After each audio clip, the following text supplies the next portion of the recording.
Let's keep that energy going for Bryan Miller. Keep over that ray of light. Pat Sussmilch, everybody. Beacon of sunshine in an otherwise dark world. Well, I guess my first point. I'm not wearing any underwear this evening. Yeah, well, no, thank you, I appreciate it. It's not a kink thing, though, actually. It's because my wife and I are at the end of a laundry cycle right now. Yeah, the first one of us to acknowledge that they're out of clothes, they're going to have to do that laundry. And it ain't going to be this guy. My wife thought she won the whole thing last night. I got out of the shower, and I dried myself off with like 6 or 7 washcloths. I went on into the living room, and there she was, laying on the couch, eating a big bag of Cheetos in her wedding dress. Just looking all smug. I was like, oh no, lady, you did not win this game. I didn't even say another word to her. I just put on an old Halloween costume and went to bed. Kind of backfired on me, though. At like 2 in the morning, I got up to pee, and I walked by a mirror, and I freaked myself out. Like, oh my god, it's a sexy nurse. She's not wearing any underwear. She's got a secret. I know it's surprising, but it's true. I am married legally to an adult human woman. Yeah, no. I know, I kind of look like an 8th grader who let himself go. Maybe like a lesbian going to a Halloween party dressed as Harry Potter.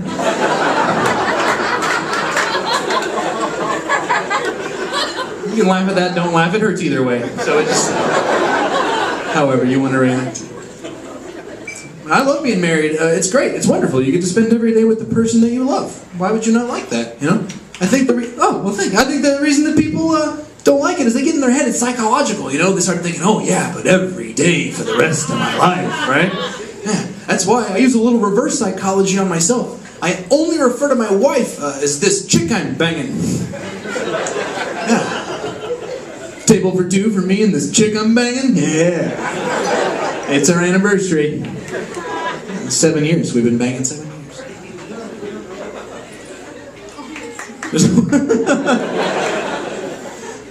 There's one thing we don't agree on. It's been a bit of a sticking point for the whole marriage. She does not eat meat because she feels bad about killing the little baby animals. Yeah, I am not a vegetarian. Causes some real friction in the marriage. Although it did give me a pretty great idea. I'm going to open up a vegetarian compromise restaurant. Now, we're still going to serve meat, but only the parts the animals can afford to live without. Now, then out back, we'll have the world's saddest petting zoo.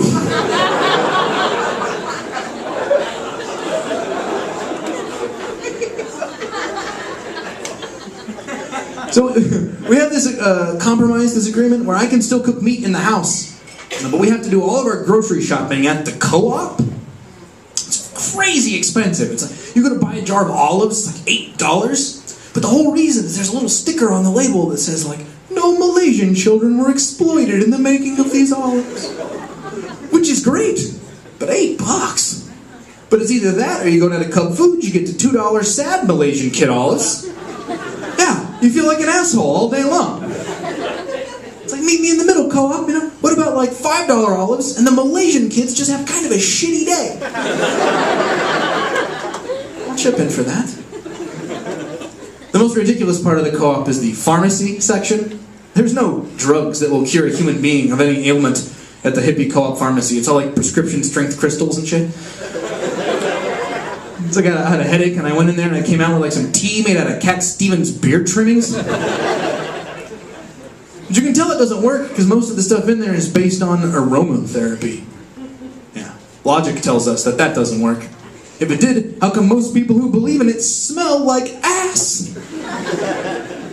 Yeah, buddy, you need to see an aromatherapist. Like a specialist. Like an armpit and ballsack man. Because the one thing that they do not sell at the hippie co-op pharmacy, the one thing they most need to sell. Hippie strength deodorant. Yeah. It's strong enough for an unemployed man. But pH balanced for a woman with a man's haircut. This hippie lady got mad at that one time. She stood up and yelled at me. I don't care. I'm used to making people mad at my old job. I was a movie critic for a newspaper. Everybody hated me. Like, they would get mad when I just told them what I did. So I started telling them, I did something that would make them less angry. I told them I performed abortions on unicorns.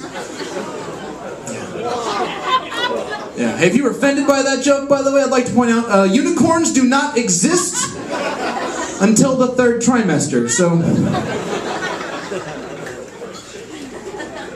I'm not political, I'm just pro-joke.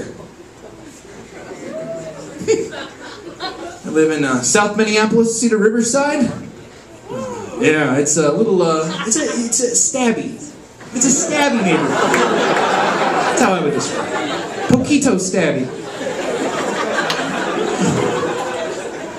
It's dangerous. At the grocery store directly across the street from my apartment, there was a triple murder.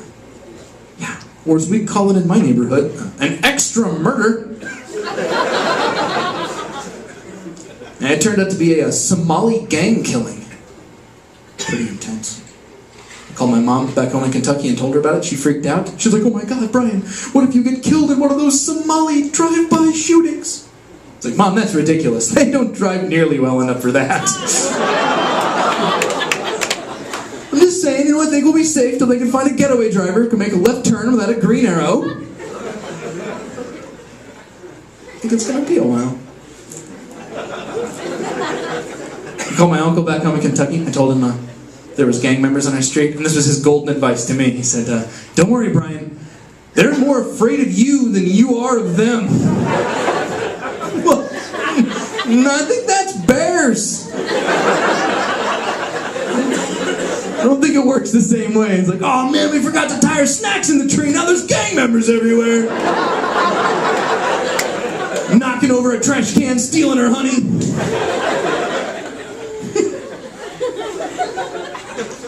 Kentucky's a weird place. There's a lot of cliches about Kentucky, a lot of stereotypes. People think it's a stupid state.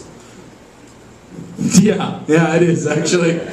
I know that, because I went to elementary school there, and I remember very distinctly, in 1st grade, learning about the first president of the United States, which in Kentucky they pronounce George Washington. Yeah, I didn't get it, even then, as a kid. I raised my hand, asked my 1st grade teacher, Mrs. Reynolds, it's like, how come they pronounce it Washington when it's spelled wash, W-A-S-H? And she said to me, that's because the R is silent. No, I can hear it. I think what you mean is the R is invisible. I don't think letters can do that. All right, Bryan Miller, thank you guys very much.